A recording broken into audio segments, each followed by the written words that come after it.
सुप्रभात विद्यार्थियों।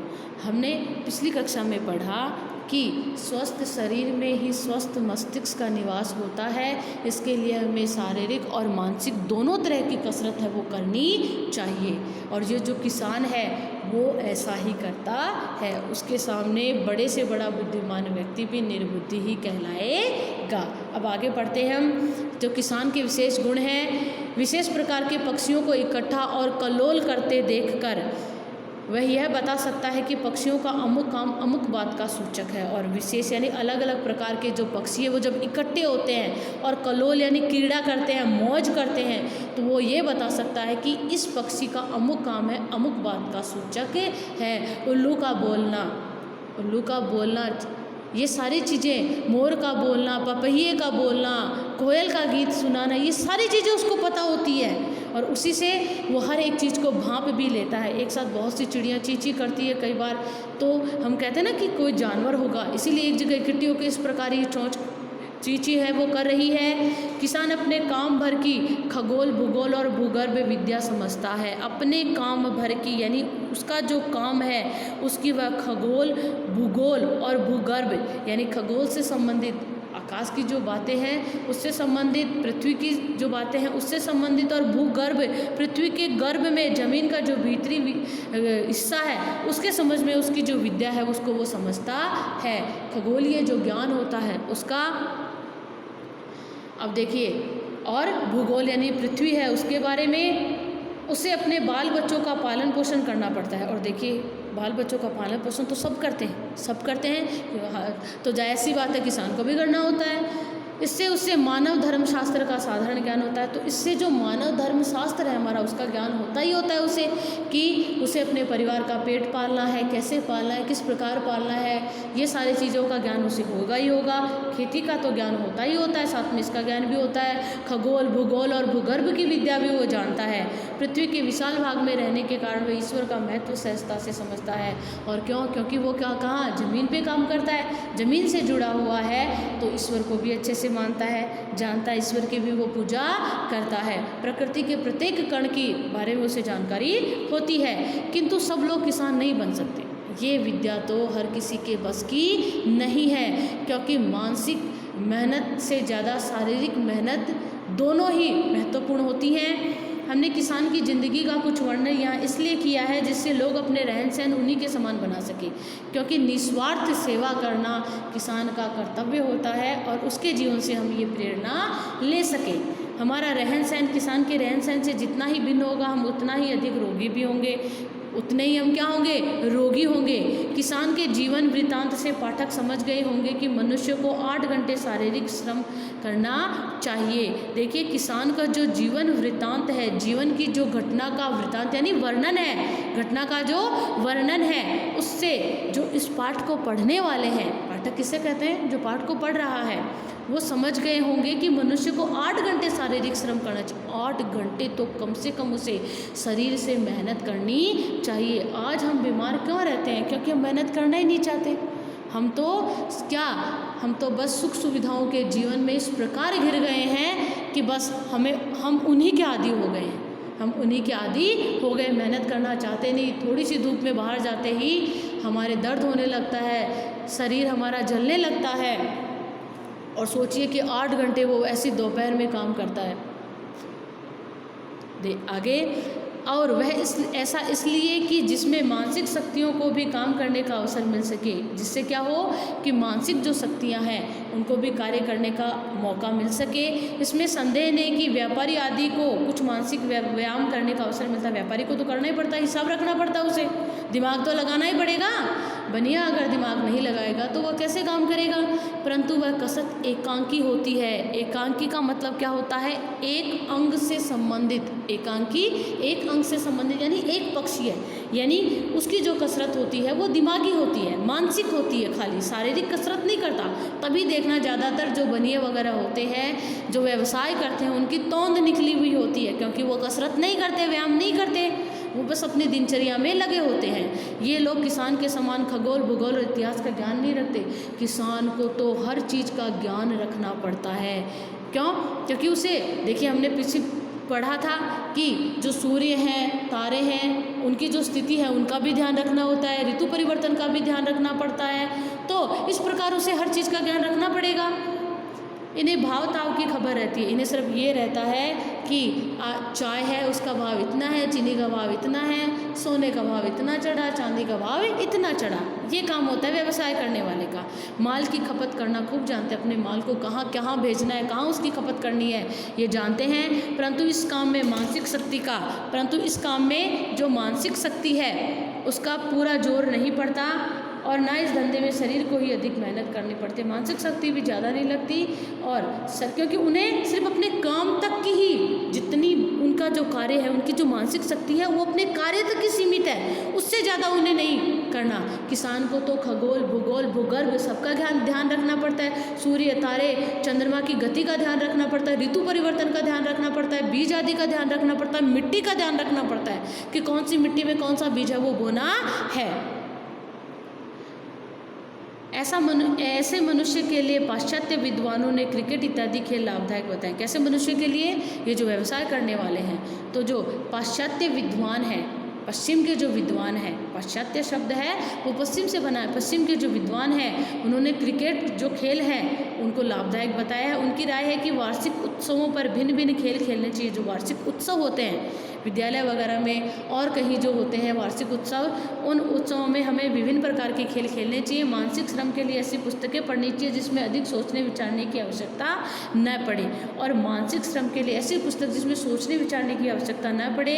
यह एक और की बात हुई, ये तो एक तरफ की बात हुई। अब इसकी जांच होनी चाहिए। इसमें संदेह नहीं कि ऐसे खेलों से शरीर की कसरत हो जाती है, पर ऐसी कसरत से मनुष्य का मन नहीं सुधरता। इसके अनेक उदाहरण हैं। देखिए, ये पाश्चात्य विद्वानों ने माना। महात्मा गांधी यहाँ पे क्या करें, पाश्चात्य विद्वान जो पश्चिम के हमारे विद्वान हैं उन्होंने क्या माना कि जो ऐसे व्यक्ति हैं शारीरिक श्रम है वो नहीं करते, सिर्फ मानसिक श्रम करते हैं, वो भी अपने काम से संबंधित ही, तो ऐसे लोगों को क्रिकेट आदि खेल खेलना चाहिए। तो देखिए गांधी जी क्या कहते हैं उस बात के लिए कि क्रिकेट अथवा फुटबॉल, हाँ यह एक और बात हुई। अब इसकी जांच होनी चाहिए। इसमें संदेह नहीं कि ऐसे खेलों से शरीर की कसरत हो जाती है, पर ऐसी कसरतों से मनुष्य का मन नहीं सुधरता, उनका मन नहीं सुधरता। इसके बहुत सारे उदाहरण हैं। क्रिकेट अथवा फुटबॉल के अच्छे खिलाड़ियों की संख्या देखी जाए तो उनमें कितनी अच्छी मानसिक शक्ति वाले होते हैं। क्रिकेट और फुटबॉल बहुत से खिलाड़ी खेलते हैं, बहुत से खिलाड़ी हैं वो क्रिकेट और फुटबॉल खेलते हैं। शारीरिक रूप से तो अच्छे होते हैं, लेकिन उनकी बुद्धि कितनी श्रेष्ठ होती है ये किसको पता है। मानसिक शक्ति कितनी अच्छी होती है। हिंदुस्तान के जो राजा महाराजा अच्छे खिलाड़ी रहे हैं, बहुत से राजा महाराजा अच्छे खिलाड़ी भी रहे थे, विभिन्न प्रकार के खेल खेलते थे। उनकी मानसिक शक्ति के संबंध में हमें क्या प्रमाण मिले? कुछ प्रमाण मिला। इसके विपरीत जो अच्छी मानसिक शक्ति वाले हैं उनमें कितने खिलाड़ी हैं, और जिनकी मानसिक शक्ति अच्छी है उसमें खिलाड़ी कितने बने। देखिए, कोई बच्चा है वो बुद्धि से अच्छा है, श्रेष्ठ है, तो हम उसके लिए उसका क्षेत्र का जो चुनाव करेंगे, अगर उसमें शारीरिक बल इतना नहीं है तो खेल से संबंधित चुनाव हम नहीं करेंगे उसका, हम उसकी बुद्धि से संबंधित क्षेत्र में उसका चुनाव करेंगे ताकि वो उस क्षेत्र में अपना भविष्य बनाए। उस क्षेत्र में भविष्य बनाए कि नहीं बनाए। मेरी समझ में मानसिक शक्ति वाले खेलों में बहुत ही कम खेलने वाले दिखाई पड़ेंगे। मानसिक शक्ति वाले हैं वो खेलों में बहुत कम दिखाई पड़ेंगे। वो तो अपनी बुद्धि के अनुसार IAS RS ही बनेंगे कि नहीं बनेंगे। हमारे भारतीय बुद्धिमान गृहस्थों का मार्ग ही निराला है, और हमारे भारतीय जो बुद्धिमान है गृहस्थ हैं उनका मार्ग, उनका रास्ता तो अलग ही है। उनका रास्ता कैसे है? अलग है। देखिए, गृहस्थ यानी जो गृहस्थी चलाता है, गृहस्थ जीवन जीता है। प्राचीन काल में हमारी जो व्यवस्था थी जीवन की, उसको 4 भागों में बांट रखा था। तो सबसे पहला आश्रम व्यवस्था जिसे हम कहते थे, सबसे पहला आश्रम था ब्रह्मचार्य, उसके बाद था गृहस्थ, फिर वानप्रस्थ और संन्यास आश्रम। इस प्रकार हमने 100 साल का अपना जो जीवन था उसको हमने 25-25 आयु के हिसाब से 4 आश्रमों में बांट रखा था। तो ये जो गृहस्थ आश्रम है, यानी गृहस्थ जो हमारा जीवन है उसका तो मार्ग ही अलग निराला यानी अनोखा है। वे मन की कसरत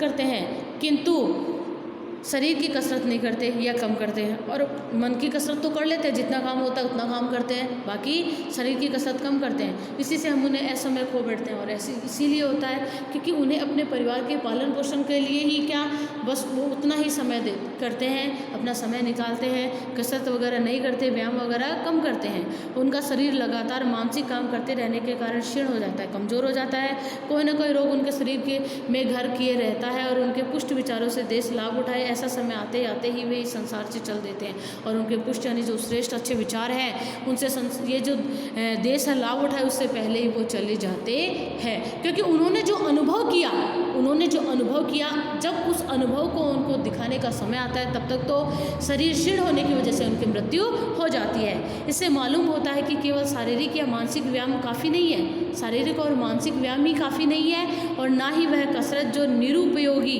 और सिर्फ खिलवाड़ के लिए हो, सिर्फ क्या हो निरुपयोगी यानी जो हमारे उपयोग के लिए नहीं हो या सिर्फ खिलवाड़ के लिए हो। जिस कसरत से मन और शरीर दोनों का सुधार साथ साथ और हरदम होता रहे वही कसरत अच्छी है, और वास्तव में वही कसरत क्या है अच्छी है, उसी से मनुष्य निरोग रह सकता है। किसानों में ये दोनों गुण है, और ये दोनों गुण किस इंसान में है? किसान। किसमें है? किसान में। जमीन का काम करने की कसरत के अलावा सर्वोत्तम कसरत है चलना।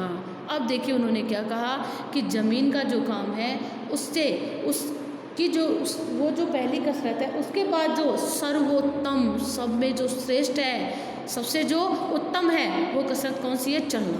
इसे कसरतों की रानी कहते हैं। किसको कहते हैं? चलने को। चलने से शरीर के प्रत्येक भाग में खून तेजी से दौड़ा करता है। खून तेजी से क्या करेगा? दौड़ेगा। प्रत्येक अंग में हलचल पैदा होती है, और शरीर के प्रत्येक अंग में क्या होगी? हलचल होगी। सारा शरीर कस उठता है, शरीर है वो कस जाएगा। चलने में हाथ पैर तो हिलते ही हैं, साथ ही बाहर की शुद्ध हवा भी मिलती है, और बाहर की जो शुद्ध हवा है वो भी मिलती है। आज हम खुद ही देख लीजिए, जिस कोरोना महामारी से हमारा पूरा देश क्या पूरा विश्व जूझ रहा है, उसके लिए जो पहला उपाय है वो व्यायाम या कसरत ही है। व्यायाम या कसरत ही है। अगर हम शरीर को स्वस्थ रखेंगे, हम अच्छे से व्यायाम करेंगे तो हमें किसी प्रकार का रोग नहीं होगा, और रोग नहीं होगा तो कोरोना का कोई असर भी नहीं होगा। अगर कोरोना हो भी जाता है ऐसे मनुष्य के जिसके कोई रोग नहीं है तो वो उसके कोई असर नहीं होता, वो जल्दी स्वस्थ भी हो जाता है। बाहर के सुंदर दृश्यों का आनंद भी प्राप्त होता है। सदा एक ही जगह और गलियों में नहीं चलना चाहिए, एक ही जगह गलियों में नहीं चलना चाहिए। खेतों और जंगलों में भी घूमना आवश्यक है, खेतों और जंगलों में भी घूमना आवश्यक है। प्राकृतिक जो स्थल है उनको देखना भी ज़रूरी है। वहाँ प्राकृतिक शोभा की कुछ परख होगी, प्रकृति की जो शोभा है, सुंदरता है, उसकी हमें परख होगी।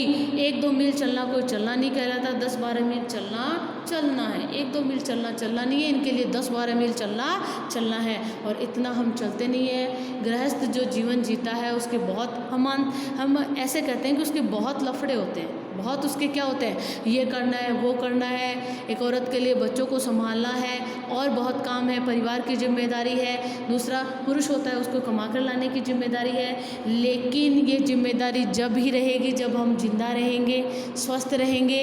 अगर हमारा शरीर ही स्वस्थ नहीं है तो हम क्या करेंगे? फिर हम क्या करेंगे? इसके लिए सबसे पहली बात हमें हमारे शरीर को स्वस्थ रखना है, ताकि हम अपने अपनों का भी जीवन सुधार सके और हमारा भी जीवन सुधार सके।